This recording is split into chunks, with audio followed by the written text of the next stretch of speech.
Apa kata orang? Bukanlah nilaimu yang sesungguhnya. Tetap setia dan lakukan yang terbaik. Tuhan akan memberikan kepada kamu bagian yang menjadi upahmu.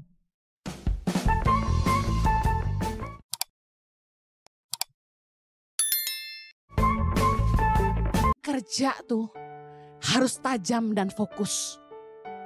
Saya jadi tajam mengerjakan Yayasan Tangan Pengharapan karena saya fokus. Anda ingin jadi ahli, Anda harus mengerjakan hal yang sama terus-menerus. Anda harus paham bagaimana menghadapinya. Saya ngerti politik-politiknya orang. Saya mulai jadi ngerti kalau orang nipu saya.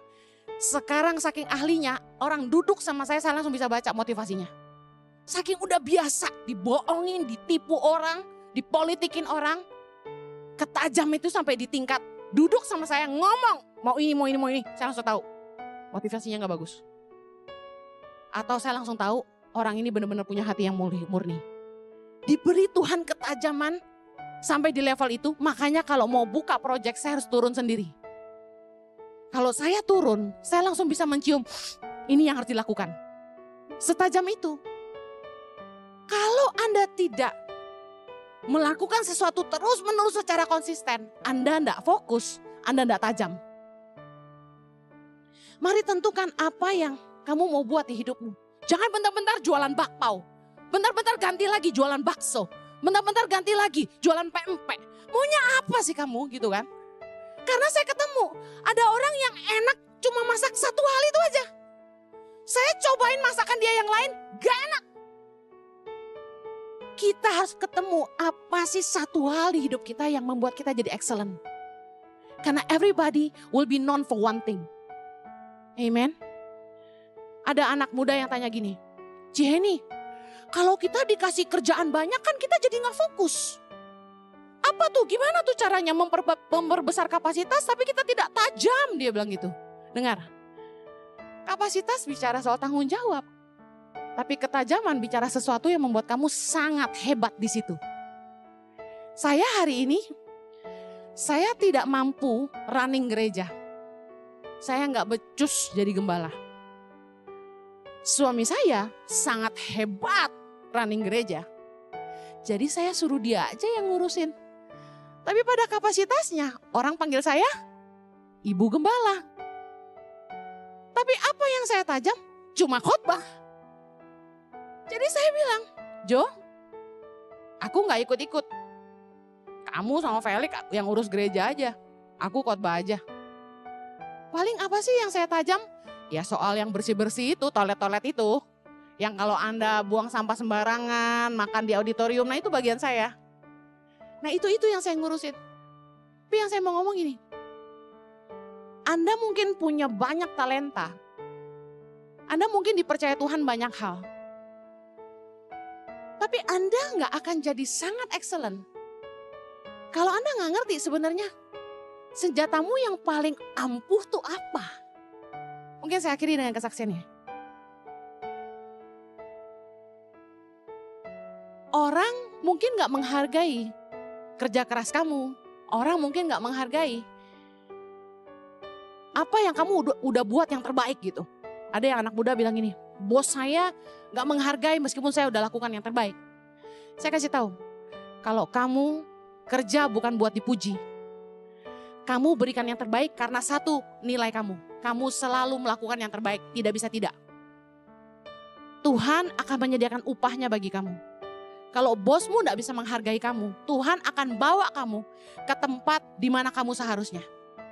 Di mana kamu akan dihargai. Because you will be rewarded according to what you're worth. Saya akhiri dengan kesaksian saya. Satu hari saya pernah kerja di sebuah gereja. Lulus sekolah Alkitab tahun 99. Saya kerja full time di sebuah gereja. Saya sebenarnya pelayanan di gereja itu sudah sejak gereja itu berdiri karena kami merintis gereja itu.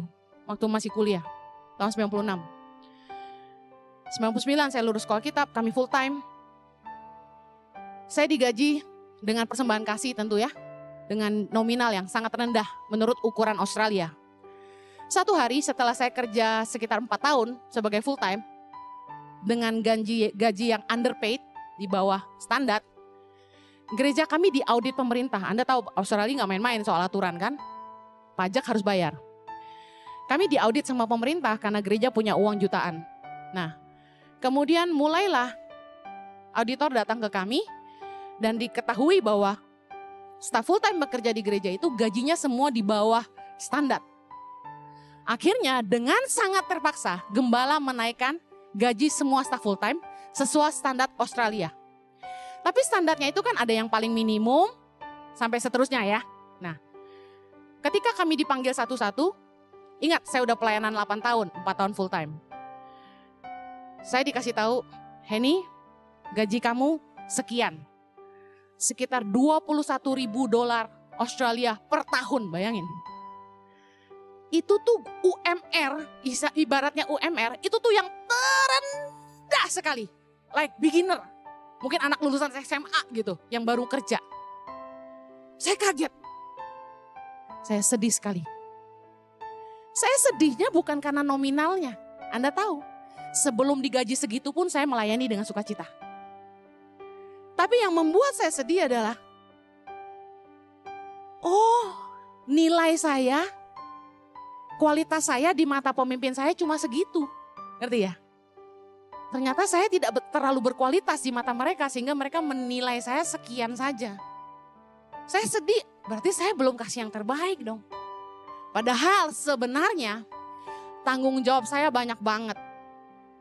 Dari mulai ngurus bookstore gereja, jadi sekretaris gereja, nyuci perjamuan kudus, jadi worship pastor dan lain sebagainya, ngelatih choir, pokoknya banyak banget kerjaan saya. Tapi saya nggak pernah ngeluh, saya nggak pernah punya day off, 7 hari seminggu saya kerja. Tapi saya sedih waktu ternyata mereka menghargai saya dengan UMR terendah. Singkat cerita, saya tetap kerja. Apa yang terjadi? Setelah digaji 2 kali kurang lebih, 2 bulan berjalan, ternyata pemerintah Australia menetapkan seorang full-timer gereja nggak usah bayar pajak. Ternyata full-timer gereja itu bebas pajak karena kita hamba Tuhan sepenuh waktu, kita nggak punya kerjaan yang lain. Jadi gaji sekian yang dipotong pajak dan nominalnya segini buat saya, akhirnya saya bisa punya semuanya karena nggak usah bayar pajak, bisa ngerti ya? Dari yang setiap minggu kurang lebih cuma dapat $300-an, saya dapat $500-an per minggu. Karena pemerintah ternyata menetapkan kami nggak usah bayar pajak. Di situ saya dapat satu hikmah. Kamu jangan pernah putus asa ketika merasa kamu nggak dihargai sama sesama. Penilaian orang lain tidak sama dengan nilaimu yang sesungguhnya. Apa kata orang? Bukanlah nilaimu yang sesungguhnya. Tetap setia dan lakukan yang terbaik. Tuhan akan memberikan kepada kamu bagian yang menjadi upahmu. Tuhan akan membawa kamu ke tempat yang seharusnya. Tuhan akan memberikan kamu upahmu yang sesungguhnya. Tetap setia di daerahmu masing-masing. Apapun yang kamu kerjakan di tanganmu hari ini. Never not giving the best. Gak bisa gak yang terbaik. Pokoknya harus selalu kasih yang terbaik.